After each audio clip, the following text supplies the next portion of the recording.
Hey guys, and welcome to another new video. So today I'm going to show you how to use drag and drop in Notion, and it's pretty simple. So go to your Notion app, and in your private section go to any of your Notion page and select the text that you just want to be drag and drop. And here you can see this dot option, and this one is indicate drag to move. Simply tap on here, and here you can see you can move your text.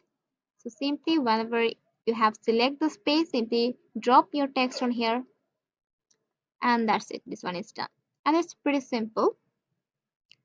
You can always move your text, simply drop and drag it anywhere you just need to be. So that's it. Hope this video find you helpful. Don't forget to like and subscribe this channel for more tips and tricks.